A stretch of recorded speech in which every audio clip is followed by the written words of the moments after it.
অবস্থায় বেঁচে আছি। আজ আজ 7 দিন যাবৎ আপনারা দেখেন আমরা প্রতিটা শিক্ষক আমরা অসুস্থ। এই খোলা প্রেস ক্লাবের শহীদ মিনারের নিচে আমরা খেয়ে না খেয়ে এখানে রাত্রি যাপন করতেছি, এখানে থাকতেছি। আমরা ভেবেছিলাম যে বর্তমান সরকার হচ্ছে জনগণের সরকার, নির্দলীয় নিরপেক্ষ সরকার, এবং যারা ক্ষমতায় আছেন তাদের বেশিরভাগই শিক্ষক এবং শিক্ষকের সন্তান।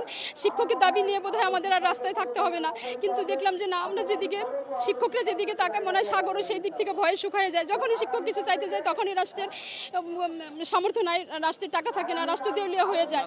তো এবার আমরা বলেছি আমরা এমনি অর্ধমৃত অবস্থায় বেঁচে আছি, খেয়ে না খেয়ে পরিবার নিয়ে বেঁচে থাকি। এবার আমরা হয় বাঁচবো না হয় মরবো। আমাদের 20% চাওয়া পূরণ না হওয়া পর্যন্ত কোনো অবস্থাতেই আমরা এই প্রেস ক্লাব ছাড়বো না। দেশের ধর্ম, বর্ণ, গোত্র, সর্বস্তরের মানুষ সমান অধিকার ভোগ করবে, কিন্তু আমাদের তো সরকারি কর্মকর্তাদের মতো সমাহারে 45 ভাগ বাড়ি আমরা পাই, শতভাগ বোনাস আমরা পাই, এবং 1,500 টাকা চিকিৎসা ভাতা পাওয়ার কথা। কিন্তু আমাদের এই দাবির প্রতি সরকার ভ্রুক্ষেপ করছে না। সরকার আমাদের মৌলিক অধিকার হরণ করছে, এবং যে স্বাধীনতা ঘোষণাপত্রের যে কথাটা রয়েছে সেই কথা আনতে গেলে সরকার এবং খোদ রাষ্ট্র আমাদের সাথে সংবিধান লঙ্ঘন করছে। কারণ আমাদের মৌলিক অধিকার তারা হরণ করছে।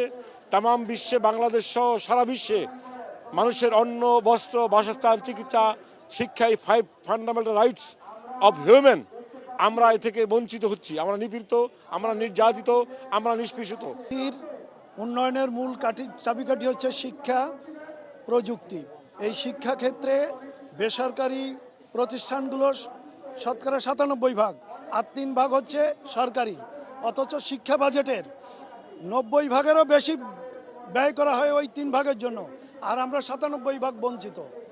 সুতরাং এই সরকারের শুভ বুদ্ধির উদয় হবে, যেই ন্যূনতম, আমাদের তো বেশি কিছু চাওয়ার না, এই 3টা ছোট দাবি মানলে আমরা আমাদের স্কুলে ফিরে যাব। কেন শিক্ষক সমাজ আজকের শহীদ মিনারে বসে থাকবে?